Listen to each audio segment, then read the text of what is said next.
Dans un futur proche, une catastrophe inédite s'abat sur notre planète. La cause, le Soleil. Des milliards de tonnes de matière sont projetées à une vitesse vertigineuse. 150 millions de kilomètres, c'est une distance énorme, bien sûr. Et pourtant, l'impact reste extrêmement fort. La frappe est inimaginable, comparable à 5 milliards de bombes similaires à Hiroshima. Ces particules énergétiques arrivent en 10 minutes à peine. Ça ne nous laisse pas beaucoup de temps pour réagir. En moins de 24 heures, l'éruption et la tempête solaire anéantissent nos civilisations modernes. Des milliers d'habitants périssent dans des conditions effroyables. Ces particules sont si rapides qu'elles traversent le corps humain. Ça peut augmenter considérablement les risques de cancer. Et si ce scénario n'était pas de la science-fiction? On est certain que ça se reproduira un jour. C'est très inquiétant. La vie de quelqu'un sera forcément touchée par l'une de ces tempêtes. Dans l'histoire, cela s'est déjà produit, en 1859. Les gens étaient terrifiés. Ils ne comprenaient pas ce qui se passait dans le ciel. Ils n'avaient jamais vu ça. À l'époque, une seule technologie grille sous l'effet de la tempête solaire. Dans un monde hyper connecté, l'effet serait dévastateur. Si un événement de cette ampleur se produisait aujourd'hui, ce serait dramatique. Nous dépendons tellement de la technologie. Alors, y a-t-il des pistes pour échapper au pire? J'espère que dans 20 ou 30 ans, on pourra prévoir ce type d'événement aussi bien qu'on prévoit la météo sur Terre. Pour la première fois, minute par minute, heure par heure, plongé au cœur d'une catastrophe telle qu'elle pourrait arriver. Grâce aux meilleurs experts. J'aurais aimé vous montrer mon laboratoire, mais malheureusement, il est à 150 millions de kilomètres là-haut. À l'intelligence artificielle et aux images de synthèse. Vivez une éruption et une tempête solaire comme si vous y étiez. C'est un peu comme avoir une arme braquée sur la tempe, sans savoir si le coup va partir.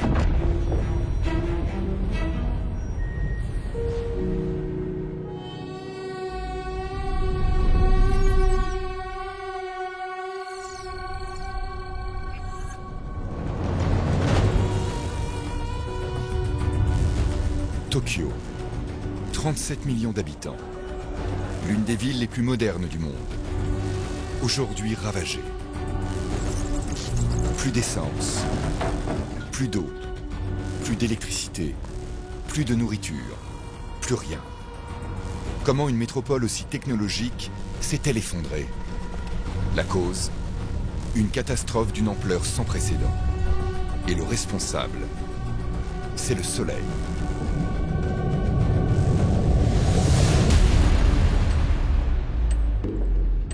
Tout commence il y a 1 an et 1 jour. Loin, très loin de notre planète. À 150 millions de kilomètres. Sur le Soleil. Là, comme toujours avant la tempête, tout paraît encore tranquille.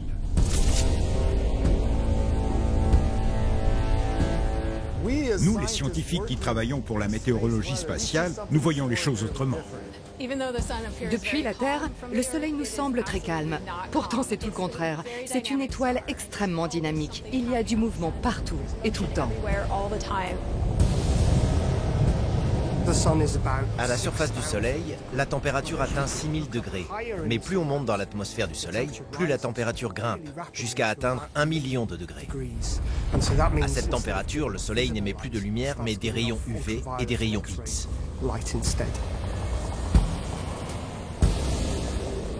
Depuis la Terre, impossible d'imaginer ce qui se joue. Là-bas, au cœur du Soleil, la température avoisine 15 millions de degrés. C'est un enfer permanent où des forces titanesques s'affrontent. Des mouvements agitent la matière en fusion, le plasma, un gaz brûlant chargé d'électricité. Chaque seconde, le Soleil libère 400 000 milliards de watts, assez d'énergie pour faire fondre notre planète en un instant.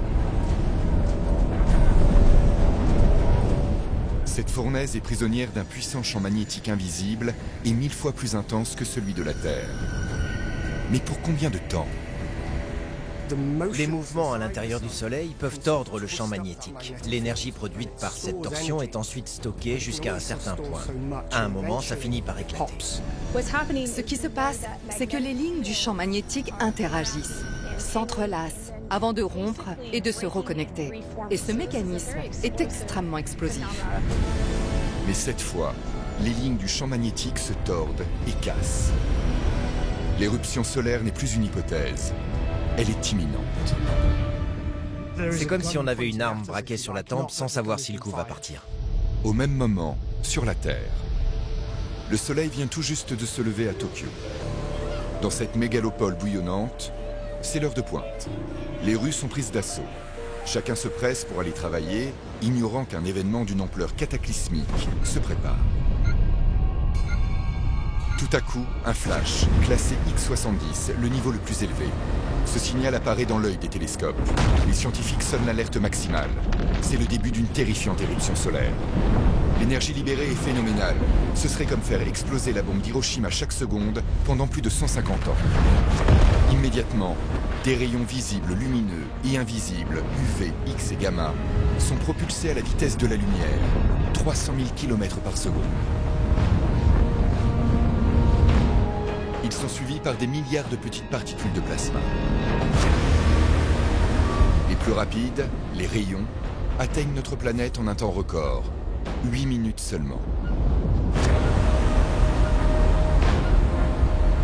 C'est le premier assaut. Il se dirige vers notre haute atmosphère. C'est là que circulent les ondes radio. Leur propagation va être lourdement perturbée. En quelques minutes, maximum 1 heure, on ressent les effets de cette gigantesque éruption solaire. Notre atmosphère nous protège du danger des rayons X. Ces éruptions ne nous touchent donc pas directement physiquement, mais elles perturbent l'atmosphère terrestre au point que certaines ondes radio ne rebondissent plus comme prévu.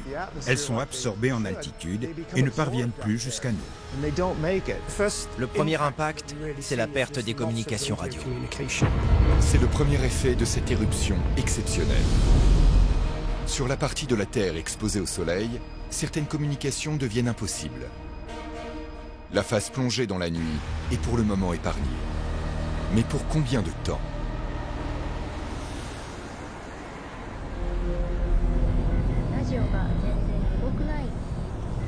Les routiers qui communiquent habituellement via leur radio embarquée sont soudain livrés à eux-mêmes.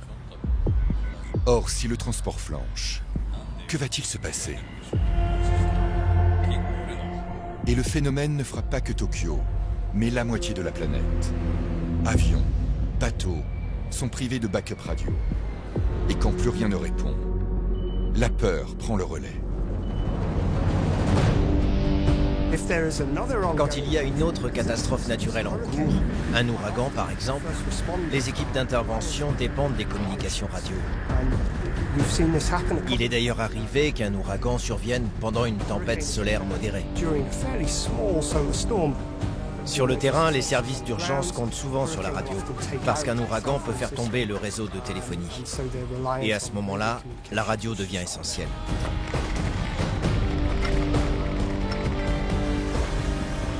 Sans contact radio, des populations entières sont fragilisées. Et la plupart des signaux GPS subissent le même sort. La fin des communications est-elle irréversible? We still can't reach the ground teams. No response on enemy channel. La perte des GPS est particulièrement intéressante. Ils sont tellement présents dans notre vie qu'on ne s'en rend même plus compte. On le prend simplement pour acquis. Si on perd les systèmes mondiaux de navigation par satellite, les gens ont alors beaucoup de mal à se déplacer, à acheminer des marchandises, à assurer les services. Il faut sans doute revenir à des méthodes plus manuelles. Et puis, ces systèmes ne servent pas seulement à se repérer, ils sont aussi utilisés pour la synchronisation de nombreuses infrastructures critiques, comme les réseaux électriques. Et on ne sait pas vraiment ce qui se passerait si ces services disparaissaient pendant un certain temps.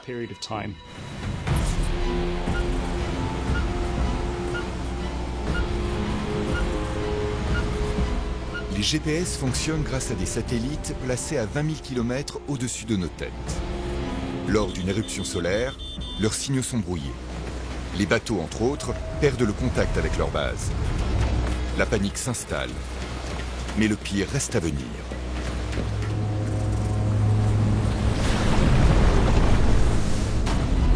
Alors que nous sommes déjà fortement impactés par les rayons au niveau de notre haute atmosphère, des milliards de particules de plasma filent en direction de la Terre, à des vitesses extrêmes, jusqu'à 240 000 km par seconde.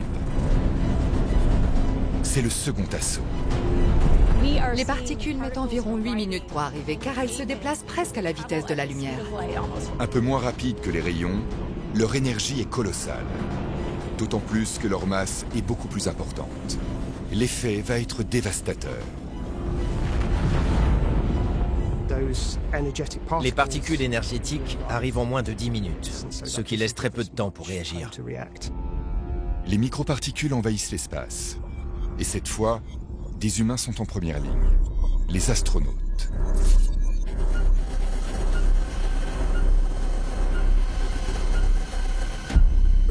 S'il y a des êtres humains dans l'espace à ce moment-là, le risque pour leur santé est réel. Ces particules vont tellement vite qu'elles traversent littéralement le corps humain. Sur leur passage, elles peuvent provoquer des réactions nucléaires avec l'ADN, ce qui augmente les risques de cancer, de maladies liées aux radiations. Et dans les cas extrêmes, ça provoque une irradiation mortelle. On prévoit des missions vers la Lune dans les 2 prochaines années. Plusieurs pays, tout comme des entreprises, ont l'ambition d'aller sur Mars. Mais la réalité, c'est qu'il est extrêmement difficile de protéger les astronautes dans l'espace. Our destiny is always to go and see what's further and what's next.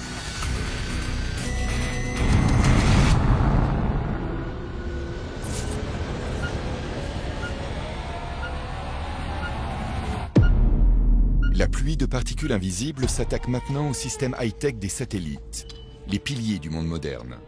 Internet, télécommunications, renseignements stratégiques et militaires passent tous par ces géants d'acier. Or, une seule particule suffit à griller tous les circuits électroniques.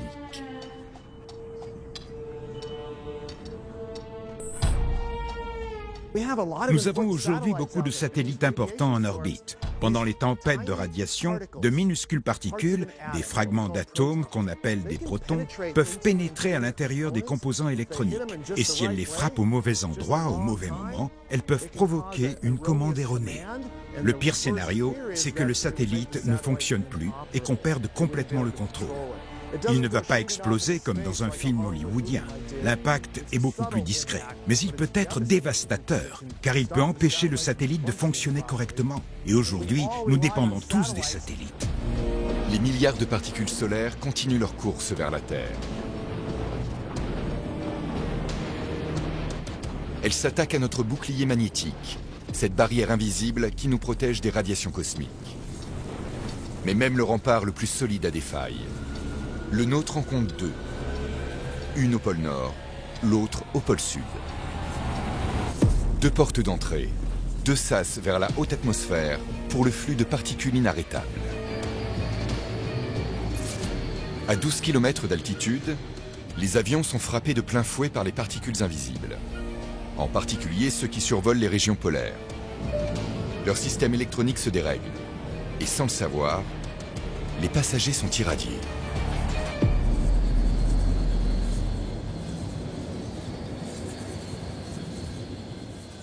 Depuis 20-30 ans, les avions volent de plus en plus haut dans l'atmosphère. Cela permet d'économiser du carburant en réduisant la traînée. Mais en contrepartie, on est davantage exposé aux particules et aux radiations venant de l'espace. L'exposition aux radiations peut entraîner des anomalies au niveau de nos cellules.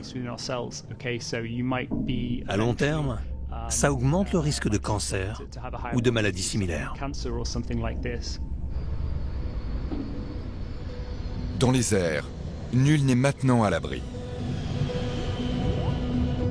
Lorsqu'à 150 millions de kilomètres de là, une nouvelle explosion se produit. L'éjection de masse coronale. C'est le phénomène le plus violent que le système solaire puisse produire. L'énergie dégagée atteint 100 000 milliards de joules.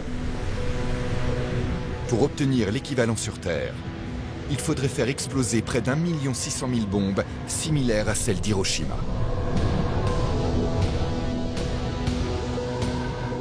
C'est une énorme explosion de matière solaire projetée dans l'espace. Ces phénomènes ont un impact considérable car ils transportent non seulement des milliards de tonnes de matière solaire, mais surtout un champ magnétique localisé très puissant qui se dirige vers la Terre. Lorsqu'il arrive jusqu'à nous, il peut provoquer de grandes tempêtes, des tempêtes géomagnétiques. Elle transporte avec elle du plasma extrêmement chaud et des particules très énergétiques, capables de traverser l'ensemble du système solaire. À partir de cet instant, cette énorme boule de plasma peut prendre n'importe quelle direction dans l'espace, y compris celle de la Terre.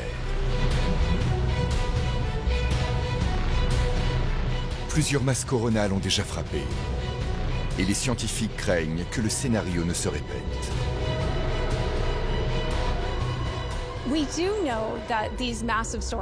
On sait que ces tempêtes gigantesques se sont déjà produites dans le passé, mais on n'en connaît pas la fréquence. Certaines datent d'il y a environ 10 000 ans, d'autres des siècles derniers. Il est donc très difficile de savoir et surtout de prédire quand la prochaine grande tempête aura lieu.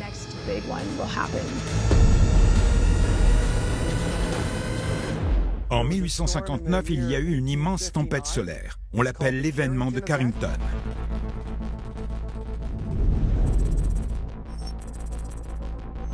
La menace a un nom, Carrington. L'histoire se passe à Red Hill, près de Londres, en 1859. Il est 11 h du matin lorsque Richard Carrington, patron de brasserie et astronome amateur, aperçoit dans son télescope un flash lumineux. Il ne le sait pas encore, mais à des millions de kilomètres de là, le Soleil vient d'exploser. Il a vu quelque chose d'inhabituel et l'a noté dans son journal. Environ 18 heures plus tard, le ciel s'est illuminé d'aurore. Le monde entier l'ignore, mais les éléments sont réunis pour une catastrophe de grande ampleur. La puissance du phénomène est gigantesque et les conséquences stupéfiantes. À Londres, en pleine nuit, il fait jour. Des aurores boréales embrasent le ciel. On n'avait jamais vu cela. La panique gagne toute la planète.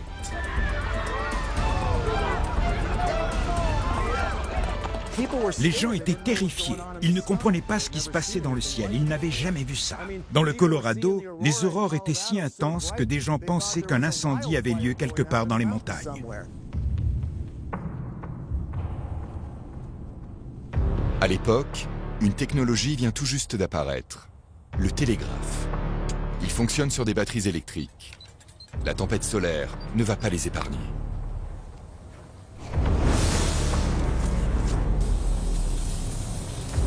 Les batteries produisaient des étincelles. Certaines stations télégraphiques ont même pris feu.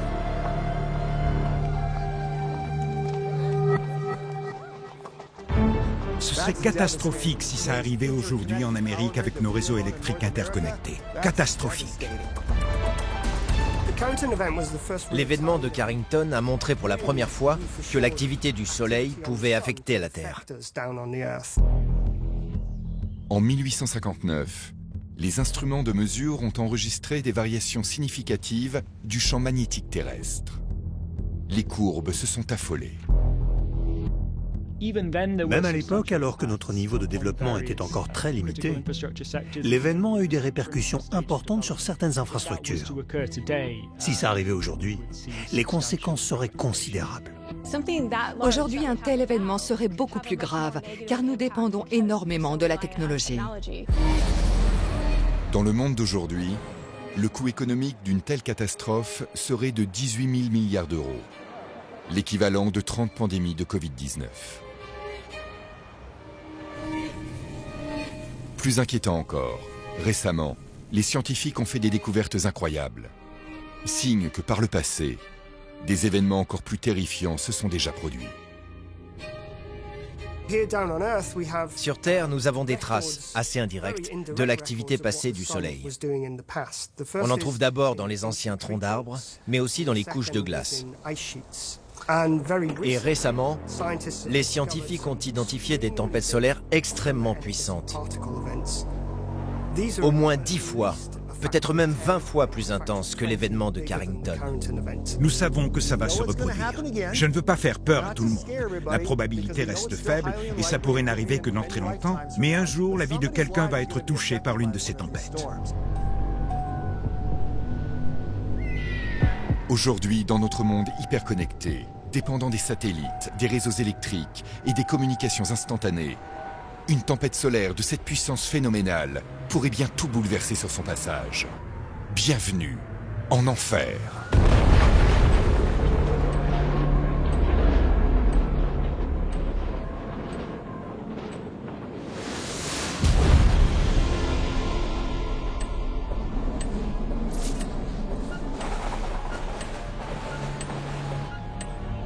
À Tokyo, comme partout sur la planète, le scénario apocalyptique est toujours en cours.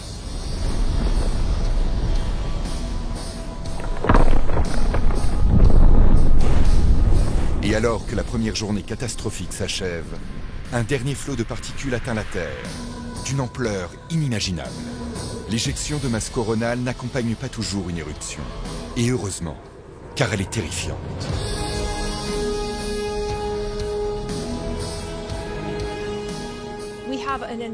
Une énorme éjection de masse coronale fonce vers la Terre à très grande vitesse.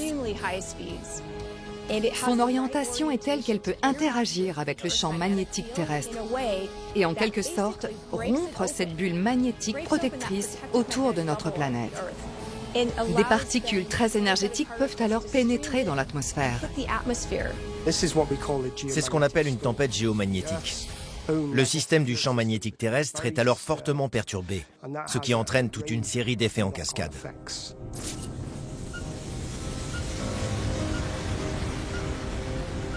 La collision inévitable se produit. Le champ magnétique terrestre se resserre, se comprime, avant de céder. C'est l'assaut final. La matière éjectée se déplace très vite. Il lui faut presque une journée pour atteindre la Terre, mais elle se déplace à près d'1,5 million de kilomètres par heure. À l'échelle spatiale, c'est extrêmement dense. La compression est très violente. En pénétrant dans l'atmosphère, les milliards de tonnes de plasma venant de la masse coronale transforment les gaz qui composent l'air terrestre. Quand les champs magnétiques se déplacent, ils génèrent des courants électriques. On se retrouve alors avec de très puissants courants qui circulent dans la haute atmosphère de la Terre. Et c'est ce qui est à l'origine des effets les plus importants de la météo spatiale. Cette collision provoque une modification de notre atmosphère et un phénomène visible. Des couleurs apparaissent dans le ciel, y compris dans des pays proches de l'équateur qui n'avaient jamais assisté à un tel événement. Vert, bleu, rouge, violet, c'est le spectacle fascinant des aurores boréales. La beauté est le signe visible qu'une tempête solaire extrême frappe la Terre. Car la masse coronale a un autre effet, et celui-ci est dévastateur. L'impact sur le réseau électrique peut être dramatique. Quand l'énergie magnétique du Soleil interagit avec celle de la Terre et que les deux champs se connectent, ça peut générer des courants électriques qui n'ont rien à faire dans les lignes à haute tension ni dans les transformateurs. On appelle ça des courants induits géomagnétiquement ou GIC. Et c'est une forme d'électricité qui n'est absolument pas adaptée au fonctionnement du réseau.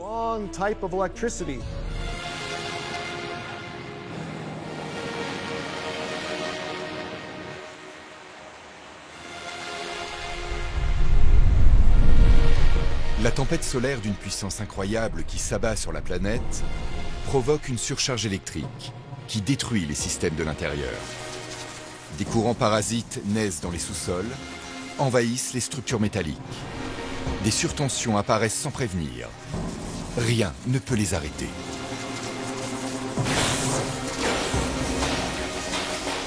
Ce courant induit peut s'accumuler au point de provoquer une surchauffe des transformateurs.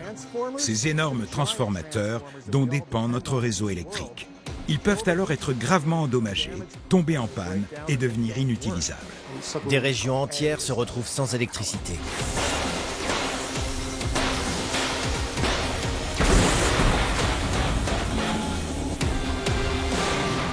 Les transformateurs sont l'épine dorsale de nos réseaux électriques.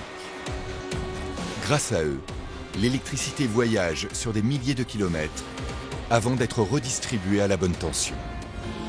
Le pire scénario, c'est que si nous ne parvenons pas à remettre le réseau en service après un tel événement, on se retrouvera face à un énorme blocage dans la chaîne d'approvisionnement. On sera tout simplement incapable de fabriquer assez de transformateurs à très haute tension pour remettre rapidement tous les réseaux électriques en marche à travers le monde. Et que se passe-t-il quand ces énormes transformateurs grillent et flambent dans les centrales électriques? Quand l'incendie se propage?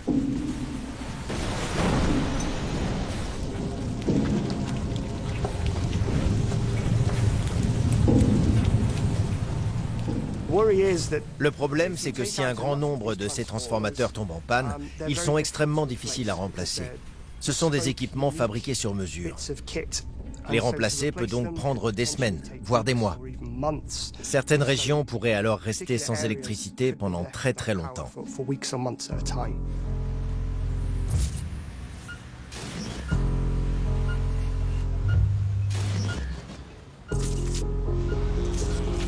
Si les transformateurs sont touchés, notre monde bascule aussitôt. Plus de signaux, plus de repères, plus de feux de circulation. À Tokyo, où la nuit est tombée, rues, bureaux, commerces, banques disparaissent dans l'obscurité. Ce n'est pas une panne locale, mais un blackout total et mondial. À la maison, on ne peut plus utiliser aucun appareil électrique. Aujourd'hui, nous dépendons énormément de la technologie. Et plus cette dépendance est grande, plus nous risquons de perdre beaucoup de choses auxquelles nous sommes habitués.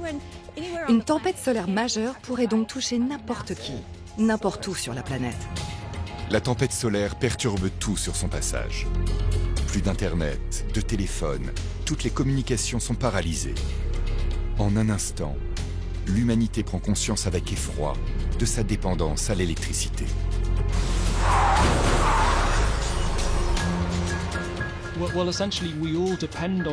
En réalité, nous dépendons tous à toute heure des infrastructures critiques. Nous dépendons de l'électricité, des télécommunications pour utiliser nos smartphones et des services financiers pour accéder à notre argent. Aujourd'hui, tout repose sur l'électricité. Et depuis quelques décennies, nous dépendons aussi énormément d'Internet. Quand on parle d'énergie intelligente, ça veut dire qu'on ajoute des technologies connectées à Internet dans les infrastructures critiques traditionnelles. Le problème, c'est que sans électricité, la plupart des choses que nous faisons tous les jours ne fonctionneront plus. Tout s'arrêtera. Les conséquences seront dramatiques. Comment réagir face à un tel drame, alors qu'il n'y a plus d'électricité nulle part? Les gens se retrouvent sans électricité. Ils ne comprennent pas ce qui se passe. Beaucoup pourraient penser qu'il s'agit d'une attaque terroriste ou de quelque chose de ce genre. Cela provoquerait sans doute de l'inquiétude et de la peur. Et dans une telle situation, maintenir l'ordre public deviendrait extrêmement difficile. À ce moment-là, la vraie question est de savoir de combien de générateurs de secours nous disposons localement. Dans les pays riches, où les réseaux électriques sont très fiables, la plupart des gens n'ont pas de générateur chez eux. On est tellement habitué à avoir de l'électricité tout le temps que, lorsqu'elle disparaît, on se retrouve avec très peu de solutions. Aujourd'hui, l'industrie et les hôpitaux disposent de générateurs électriques de secours, mais ils ont une durée de fonctionnement limitée. À l'hôpital de Tokyo, les générateurs de secours se mettent en route. Ils sont capables de fournir de l'énergie. Mais la question est, pour combien de temps? Les hôpitaux ont parfois des générateurs de secours, mais seulement pour quelques heures. Quand le carburant est épuisé, les respirateurs artificiels cessent de fonctionner. Et puis, plus de lumière. Comment sauver la vie de quelqu'un dans le noir? Le vrai problème, c'est que si le réseau électrique n'est pas rétabli en quelques jours, on risque de ne pas pouvoir fournir assez de carburant aux générateurs pour qu'ils continuent de fonctionner. La plupart des stations-service ne marcheront plus et il deviendra très difficile de réapprovisionner ces générateurs. Qu'on en ait conscience ou pas, quand on se rend dans une station-service pour faire le plein, elle fonctionne grâce à l'électricité.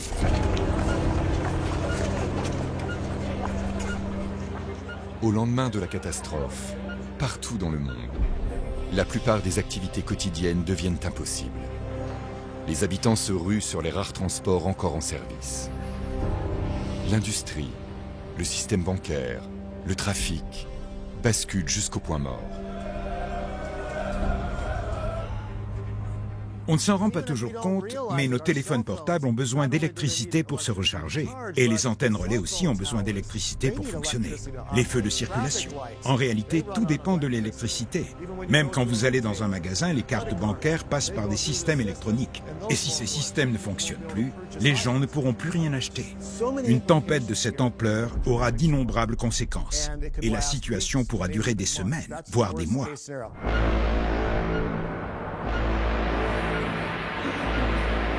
Et que se passe-t-il si le blackout persiste? Sans satellite pour les communications, les compagnies aériennes auront beaucoup de mal à fonctionner.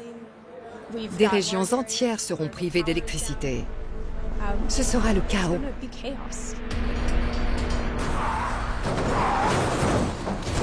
Tous ces satellites doivent être surveillés, non seulement pour des raisons stratégiques, mais aussi pour éviter qu'ils n'entrent en collision. Il y en a aujourd'hui des milliers en orbite. L'espace est devenu un genre de Far West. C'est pourquoi éviter les collisions est crucial. Si un satellite en percute un autre, ça crée des débris spatiaux. Des collisions en chaîne forment une ceinture de débris autour de la Terre. Les agences spatiales ne peuvent plus lancer de nouveaux appareils afin de rétablir les communications. L'espace est devenu inaccessible. Sur Terre, seules les liaisons filaires peuvent être restaurées. Un retour forcé au passé.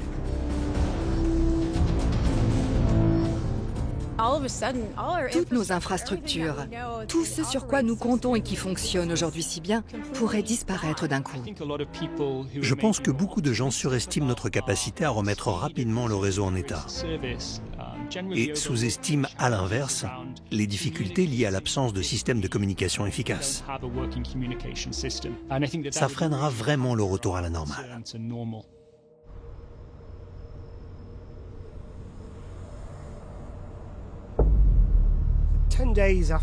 10 jours après la tempête, si l'électricité n'est toujours pas rétablie, un problème majeur va se poser. Aujourd'hui, nous dépendons énormément de la réfrigération pour la chaîne d'approvisionnement alimentaire. Ça deviendra très problématique. Réfrigérateurs, congélateurs et chambres froides tombent en panne dans les usines, dans les commerces, mais aussi dans les foyers. Je pense que l'alimentation risque d'être l'un des plus gros problèmes. La plupart d'entre nous ne disposent que de quelques jours de réserve à la maison. Imaginez que votre réfrigérateur soit hors service depuis une semaine. La plupart des aliments ont déjà été mangés ou ne sont plus consommables. Ça posera un énorme problème, surtout dans les villes où les gens n'ont pratiquement pas d'alternative, pas de plan B. Le monde entier repose sur la réfrigération. En quelques jours, des milliards de tonnes de produits frais pourrissent.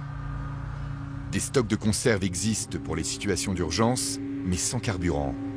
Impossible d'acheminer ces vivres, surtout dans les grandes villes. Les casseurs sont de sortie, des pillages éclatent. À l'hôpital, faute de carburant, les générateurs ont cessé de fonctionner. Dès lors, comment opérer ? Comment maintenir les patients en vie?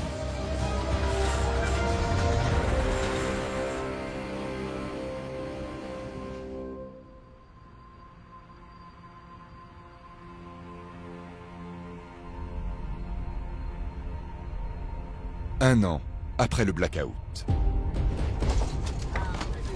La civilisation que nous avons mis des siècles à bâtir s'est effondrée. Partout sur la planète, des millions de personnes luttent pour survivre. Il y a plus grave encore, lorsque l'eau, indispensable à la vie de chaque être humain, vient à manquer.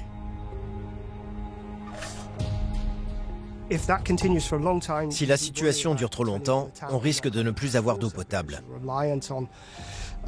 En effet, l'approvisionnement en eau dépend des pompes et des systèmes de traitement, qui fonctionnent tous grâce à l'électricité. Après un an de chaos, les équipes techniques de tous les grands fournisseurs d'électricité travaillent toujours d'arrache-pied pour remettre le réseau en état. Et en particulier les transformateurs géants. Les transformateurs sont extrêmement difficiles à réparer. Ce sont des technologies très sophistiquées, mais aussi très volumineuses.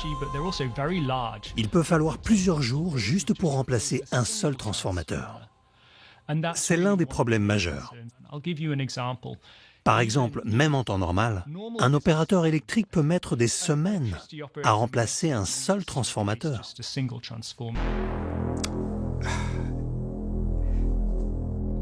Je pense que le réseau électrique sera rétabli progressivement.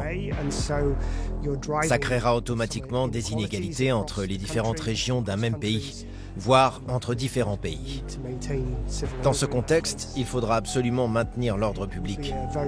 La situation politique pourra être très difficile à gérer. Et le point important, c'est que si la catastrophe est planétaire, personne ne viendra aider personne. Chaque individu, chaque pays devra se débrouiller tout seul. La situation est alarmante. Les repères ont disparu, les systèmes politiques ont volé en éclats, l'équilibre est brisé.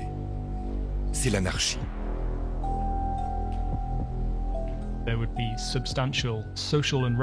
On verra apparaître de graves troubles sociaux. Sans police ni service de sécurité, les gens devront se débrouiller tout seuls pour nourrir leur famille. Il y aura probablement des pillages et des violences.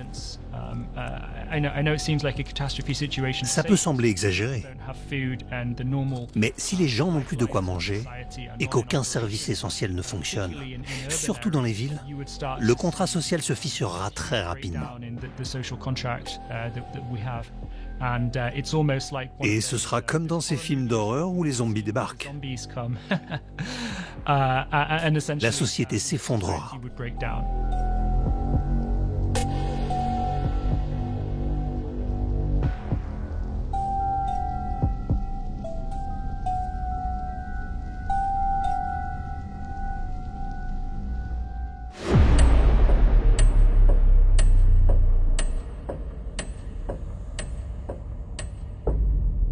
Alors, peut-on échapper à un tel scénario?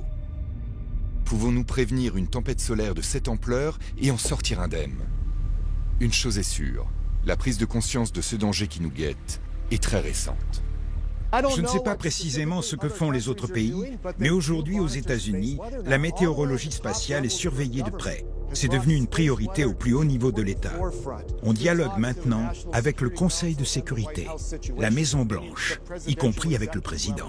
Il y a 20 ans, c'était impossible.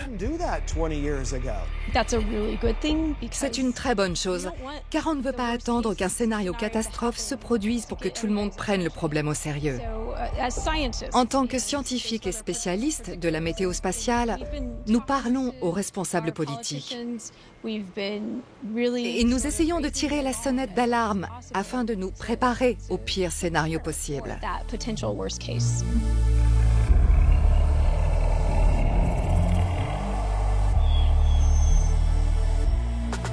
La tempête solaire qui affecte le Québec en 1989 agit comme un véritable électrochoc. Bonsoir. Tout le Québec s'est retrouvé une fois de plus complètement privé d'électricité la nuit dernière. La cause de cette panne, il va falloir attendre quelques jours avant de la connaître précisément. Ce qu'on sait pour l'instant, c'est qu'un transformateur a d'abord fait défaut au poste de Chibougamau, puis il y a eu surchauffe de 4 lignes. En mars 1989, il faisait extrêmement froid, avec des températures bien en dessous de zéro. C'est à ce moment-là qu'une éjection de masse coronale a atteint la Terre.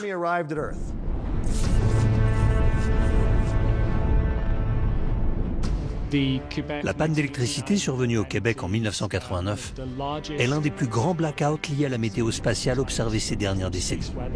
Les 2/3 de la province du Québec au Canada ont été plongés dans le noir. Des millions de personnes pendant plusieurs heures, à cause d'une tempête géomagnétique. 90 secondes après l'arrivée de la masse coronale, le courant s'est coupé. Le réseau électrique s'est complètement effondré. Il a fallu quelques jours pour rétablir l'électricité dans la majeure partie du réseau. Mais certaines zones isolées ont mis plusieurs semaines à être reconnectées. Ce fut donc un événement important. Ça peut prendre encore quelques jours avant de déterminer exactement la cause. Parce qu'il ne semble pas y avoir de cause évidente. Des gens m'ont dit, tu me diras pas que ce sont des petits hommes verts qui ont fait sauter notre réseau. Tu m'avais demandé la veille, est-ce que tu penses que l'orage magnétique peut causer une panne totale des réseaux de Québec? On aurait dit non. Un orage magnétique. Une tempête solaire violente. 6 millions de personnes privées d'électricité durant 9 heures. Des transformateurs gravement endommagés ou détruits. Les conséquences sont si désastreuses qu'elles ébranlent le Canada et le reste du monde. Elles révèlent pour la première fois la vulnérabilité de nos systèmes électriques. Le réseau électrique a été traversé par une quantité énorme de courants géomagnétiquement induits. Ça a provoqué l'arrêt des transformateurs, ces énormes appareils qui contrôlent la circulation de l'électricité. Une compagnie d'électricité peut perdre des dizaines de millions de dollars à cause des dégâts et des coupures de courant. Mais quand on ajoute toutes les activités économiques qui dépendent de cette électricité, les pertes peuvent atteindre plusieurs milliards de dollars. Au Centre de météorologie spatiale, nous prenons différentes mesures pour informer au plus tôt les opérateurs des infrastructures critiques, comme les responsables du réseau électrique, afin d'éviter que ces systèmes ne s'effondrent et que nous subissions une panne catastrophique. Ignition sequence start. Depuis cette tempête majeure, le monde est en ordre de marche. Objectif, prévenir les risques. La pression est maximale, surtout pour les compagnies électriques. On peut prendre des mesures pour limiter les impacts. Par exemple, les compagnies d'électricité peuvent arrêter certains transformateurs si elles savent qu'une tempête arrive, pour éviter qu'ils ne grillent. Les opérateurs d'infrastructures critiques doivent se préparer. Ils doivent mettre en place des plans d'atténuation, utiliser des modèles scientifiques pour comprendre quels équipements sont les plus vulnérables et prévoir des plans de secours pour rétablir leur service après un événement important. Mais ces plans ne peuvent fonctionner que si les opérateurs électriques sont prévenus à temps. C'est la mission essentielle de la météorologie spatiale. Une discipline émergente qui scrute le Soleil en permanence pour détecter les éruptions qui nous menacent. Je dirais que la prévision de la météo spatiale est extrêmement difficile. D'abord, on n'a pas beaucoup d'instruments dans les 150 millions de kilomètres d'espace qui nous séparent du Soleil pour l'observer. En réalité, l'ère spatiale n'a vraiment commencé que dans les années 1960. C'est pourquoi davantage de recherches ont été menées au cours des 10 ou 20 dernières années que durant toute la période précédente. Nous avons réellement besoin de davantage de recherches dans ce domaine. Nous devons mieux comprendre comment fonctionne le Soleil. C'est un système extrêmement complexe. Pour pouvoir prévoir ses effets sur la Terre, il faut d'abord comprendre la physique fondamentale de ce qui se passe sur le Soleil. Mais il faut aussi comprendre les processus physiques qui se produisent ici, sur Terre, lorsque nous subissons l'impact de l'activité solaire. Pour le moment, pour prévenir les éruptions solaires, nous disposons entre autres de télescopes satellites. À travers leurs yeux, les taches solaires apparaissent plus sombres. Elles ne sont pas anodines. Elles sont le signe que l'énergie s'accumule, prête à exploser.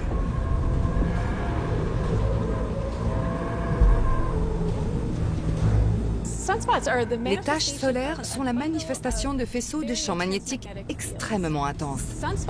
Elles peuvent être gigantesques, parfois bien plus grandes que la Terre.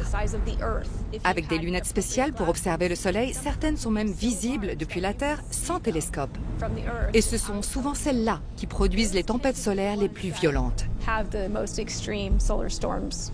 Nous voyons cette immense boule de gaz en fusion qu'est le Soleil, parfois marquée par ce qu'on appelle des taches solaires. Ce sont de grandes zones sombres qui apparaissent à sa surface. Lorsqu'elles surgissent, l'activité du Soleil augmente et ça peut provoquer des tempêtes de météo spatiale capables d'avoir un impact direct sur nos vies, ici sur Terre. La technologie progresse. Mais le point faible de la météorologie spatiale, c'est encore sa précision. Elle n'est que de 40%, bien loin des standards de la météorologie terrestre. Pour améliorer la prévention, les scientifiques doivent étudier le Soleil en profondeur. Face à l'urgence, les agences spatiales lancent des projets d'une ampleur inédite, capables de tout changer. Des opérations au coût considérable. L'une d'entre elles ressemble à de la science-fiction. Elle se nomme Parker Solar Probe. La sonde Parker Solar Probe s'aventure dans l'atmosphère du Soleil plus près que n'importe quel autre engin spatial auparavant. Elle s'approche très près du Soleil. Cette sonde colossale de la NASA est un bijou de technologie, un objet révolutionnaire. Parker Solar Probe se rend là où personne n'était parvenu jusqu'à présent. À seulement 6 millions de kilomètres de la surface du Soleil. Elle capte des images totalement inédites. La mission Parker Solar Probe est un exploit d'ingénierie, notamment parce que son bouclier thermique doit protéger les instruments de l'énorme quantité de radiation à mesure que la sonde se rapproche du Soleil. Des radiations extrêmes, une chaleur inimaginable. Pour résister à de telles conditions, la sonde est équipée d'un bouclier XXL en composite de carbone. Ultra résistant et capable d'encaisser plus de 1400 degrés Celsius. C'est bien plus chaud que la lave en fusion des volcans. La sonde nous permet désormais d'échantillonner directement l'atmosphère du Soleil puisqu'elle se trouve tout près de lui. C'est quelque chose que nous n'avions jamais pu faire auparavant. Et pouvoir analyser les particules qui nous entourent là-bas est extrêmement précieux pour la science. Solar Orbiter est une autre mission. La mission Solar Orbiter est très complémentaire de Parker Solar Probe. La grande différence, c'est qu'elle dispose de nombreux instruments d'imagerie, notamment des télescopes qui observent directement le Soleil et son atmosphère. Ça nous permet pour la première fois d'observer le champ magnétique à la surface du Soleil depuis un point de vue différent. Jusqu'ici, nos observations venaient presque toujours de l'alignement Terre-Soleil. Mais maintenant, nous commençons à avoir d'autres perspectives. Solar Orbiter est équipé d'un ensemble de 10 instruments. Certains permettent l'observation à distance, c'est-à-dire la prise d'images. D'autres réalisent des mesures in situ et analysent directement le plasma autour de la sonde. Cette combinaison est précieuse. Ces deux missions d'envergure marquent le début d'une nouvelle ère. Face à la menace, la science ne cesse de gagner du terrain. Et qui sait, dans les prochaines années, nous allons peut-être pouvoir anticiper les tempêtes solaires. Pour la première fois, l'humanité se prépare. On ne sait pas exactement quand une éruption solaire est sur le point de se produire. C'est la même chose pour les éjections de masse coronale. Nous ne savons jamais vraiment quand l'une d'elles est imminente. Mais l'un des instruments les plus importants que nous utilisons pour les détecter s'appelle le coronographe. Il se trouve à environ 1 600 000 km de la Terre. C'est un vieux satellite dédié à la recherche. Sans un coronographe, impossible d'analyser les éjections de masse coronale, leur puissance, leur volume, leur vitesse. Impossible de donner l'alerte. Heureusement, le nouveau satellite GOES 19 est doté d'un outil dernier cri. Il est équipé d'un coronographe compact et se trouve près de la Terre. Il nous fournit des images du Soleil toutes les 15 minutes en continu. C'est un énorme progrès. On ne sait pas encore prévoir une éjection de masse coronale, mais une fois qu'elle est détectée, nous pouvons déterminer si elle se dirige vers la Terre ou non. Grâce à GOES 19, nous disposons d'images de la couronne solaire toutes les 15 voire 7 minutes. Un progrès décisif. Aujourd'hui, nous pouvons surveiller les éruptions solaires comme jamais auparavant et alerter les infrastructures critiques plus de 24 heures avant l'arrivée d'une tempête géomagnétique. J'espère que d'ici 20 ou 30 ans, on sera capable de prévoir ce type d'événement aussi bien que nous prévoyons aujourd'hui la météo sur Terre. Et ne l'oublions pas, notre destin est également entre nos mains.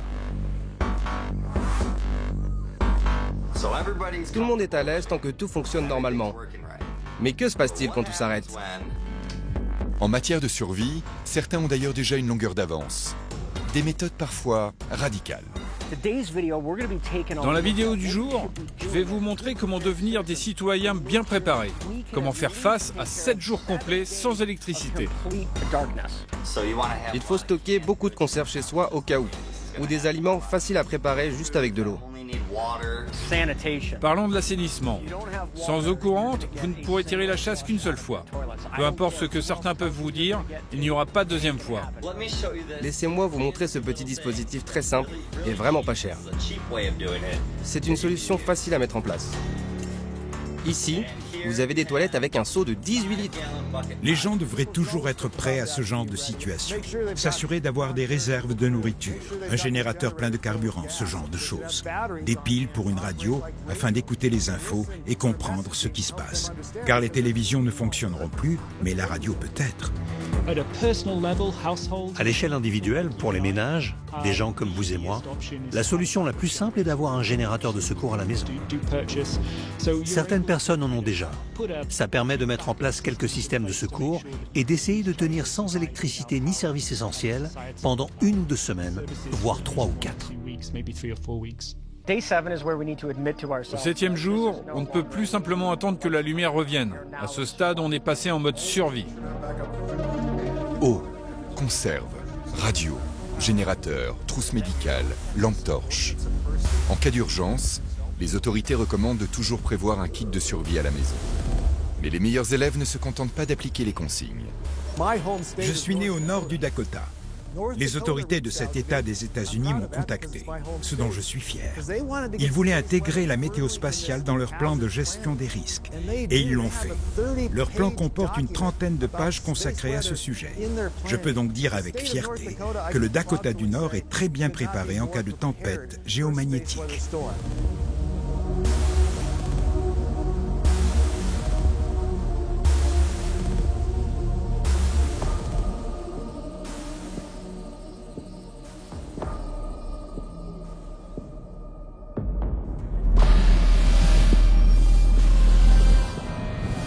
Face à une menace d'ampleur planétaire, plusieurs chemins s'offrent à nous. Développer la science, investir dans les technologies de surveillance, mieux anticiper l'imprévisible.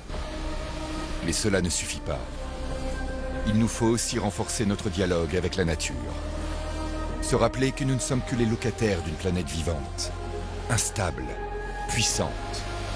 Observer ses cycles, accepter ses signaux. Ne plus attendre l'irréversible. Élever les yeux vers notre étoile. Comprendre le Soleil, c'est protéger la Terre.